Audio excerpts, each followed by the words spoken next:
on your charity, and he's totally right. It is all above board. It is incredible, and that's why I'm behind it so much, because I just know that there's so much good.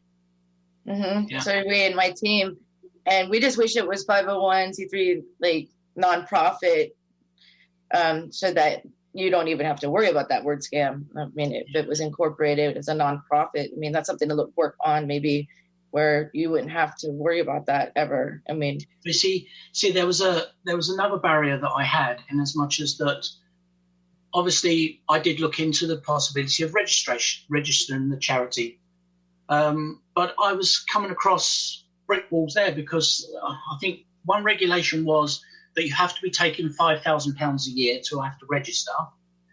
And another thing was that if you did register, you have to have bank accounts, and you have to have trustees and all of that, and audited accounts. Really? I didn't want any of that. See, if I sold a record, if I sold a song right now, that money goes to Children with Cancer Charity PayPal account. Now, the only money that gets taken out of the money that's been received for the song is what PayPal take as their handling fee. The rest is in the Children with Cancer Charity. Once that reaches £6, something like that, I transfer that money straight over to Cancer Research UK Kids and Teens, because my way of thinking is that money's not doing any good in my bank account, but it will buy research if I send it straight through to them. So that's what I do. The moment that money comes in, it goes straight over into research, where it's doing some work.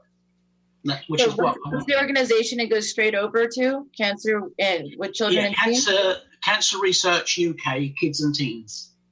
And as I say, I think it's about £10,300, something like that at the moment. Yeah. So once every night, what I do is I check to see if there's been any music sales. And then once it gets, because I think Cancer Research UK have this thing that you're not allowed to pay in less than £2. So once it gets over that £2, then I transfer the money straight over to Cancer Research. I mean, every time it might only buy a test tube, but that's something that's going towards the cure. And that's what I've always said about this. When people used to come to me, when I used to stand in the street. So what is that? You're holding a bucket. My bucket. For people that are listening on the radio, this be a little bit like descriptive. Oh, but yeah. So, you're holding a bucket that says Children with Cancer Charity. So what does that do? Well, when people would come up to me, I remember this old gentleman one day, he came up and he said, "Oh, I'm sorry, lad." He said, "I've only got a few coppers." And I said to him, "Don't worry, sir. The cure is in the bucket. That next penny, 2p or a pound, that's going to buy that cure. It's in there. You've just got to find it." And that's why I'm never worried. Even if a person only had a penny or 2p, it doesn't matter, because that cure is in that bucket somewhere.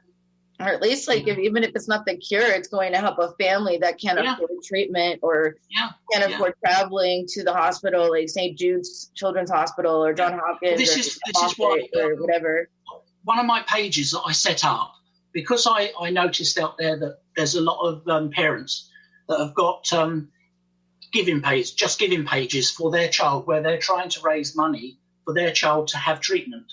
So what I do is I approach the parents by email and say, "Look, would you like me to add your child onto my charity link page, so that anybody that's visiting my charity, they can see your child on that page. They've only got to click on that child's photograph or name, and it takes my followers then straight to that person's charity, where they can donate direct to them." I don't mind whether the money goes to Cancer Research UK Kids and Teens or it goes straight to that child, as long as it's trying to buy somebody with cancer. Yeah, I mean, that's amazing. Yeah. Any last words, Don? I know you just said you didn't have long, but I appreciate you calling in. Thank you, and thanks for that. I just want to thank you both, Tiffany. Of course, I've known you for so many years now, and I just love you. And I thank you for all. Yes, love you too. Yeah, and I thank you for all you've done for me, and you're doing for the world. You're such a good person. And Freddie, let's connect more, because I'd love to help you out if there's anything else you need. That's lovely. Well, I noticed that you did a nice donation to the charity the other day, Don, so I'm very, very grateful to you. Thank you so much. Happy to do that. Yeah, I'm going to run now, you guys. A great songwriter. but he's big time Hollywood, and so he knows people that can help. So, like, you know, you get us all on the same page, and we know what's going on. You know, you got some good people on your side now, Freddie, and we'll help prove it's not a scam too. I've slowed down a bit just recently, because in 2018 I was diagnosed with Parkinson's disease. So, but it's slowed me down. Get to that part of the story. The charity is so important. So you slowed down with the music. That must have a big effect on the keyboard playing, the music. Yeah, it means that the right hand side is shaky. Yeah. Can't seem to catch a break, huh? No. So from taxi driver and donating and doing all this stuff, songwriting, and then Parkinson's, and it's gotta be rough to. Well, you know, I must admit, when I was diagnosed, I did go to a very dark place. I must say, I got a bit suicidal. They brought in a mental health person to talk to me and everything.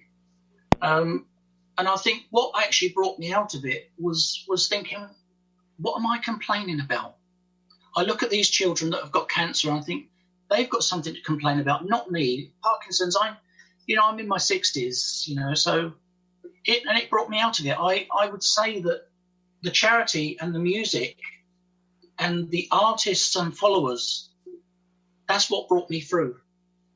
Because I think they could all see what I was trying to do, you know. Yes. And especially now with Parkinson's, like, it's crazy to even think about that. We're gonna get back to that, and I want to promote your charity and discuss where we can find things, and not only that, but get to the end of your journey here, and also welcome callers to call in 866-826-1340. 866-826-1340. And we're going to go to our second break, and we'll be back with Moments of Clarity in just a moment. Please stay tuned. We will return to Moments of Clarity with Tiffany Warner after these messages. This is the Tan Talk Radio Network. If you are like most people, you worry with the financial challenges you face today. How do you protect your family from financial ruin? How will you reduce your liabilities and get out of debt sooner? And how can you deal effectively with the constant changes in your job, your career, and your business? Overcoming your financial challenges is like building a house. You must build from the ground up. You must learn how to make more money, save more money, grow your money, and protect your money. Forever Forward Financial specializes in teaching you these 4 basic money skills so you can achieve your dreams and end your worry. Call us today and schedule your complimentary, no-obligation meeting to discuss your needs and concerns. Call Scott Bigley at 727-422-7761. Are you looking for a great book? If you like to root for the underdog, Joe Potosi's book is a book for you. A real American Odyssey that will grab your attention with its fast-moving narrative. You won't be able to put this masterpiece down. When the Dust Settled by Joe Potosi. Go to Amazon, Barnes & Noble, or Zulin Press. Hi, this is Tiffany Warner, your host of Moments of Clarity. Living with a mental health disorder is not easy. If you or someone you know are struggling with this, please know it's so important to seek treatment, and I'm here to help. Please visit the website at momentsofclaritywithtiffany.com to view blog posts and resources on this site to help educate and inspire you to take action, because there's no shame in seeking help for mental health. While you're there, please take a few seconds to sign up for my email list. You'll get some extremely valuable educational and entertaining content that can be sent right to your inbox each week. Plus, you'll also get instant and free access to my guide on managing your anxiety. You can also follow me on Twitter at MOC with Tiffany and at Facebook at Tiffany Warner. And once again, the website is momentsofclaritywithtiffany.com. Thank you so much for your support and for listening to your show, because change can only come when we stand together as one.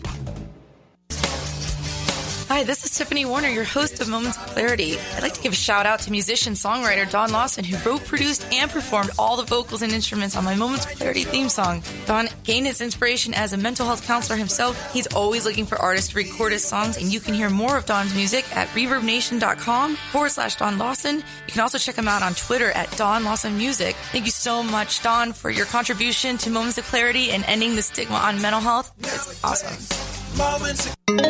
This is the Tan Talk Radio Network. Now back to Moments of Clarity with Tiffany Warner. licensed mental health counselor. To engage in the conversation, call 866-826-1340. Here's Tiffany. Hi, and welcome back. And if you're just tuning in, this is Moments of Clarity. My name is Tiffany Warner. I am a licensed mental health counselor, and I'm your host.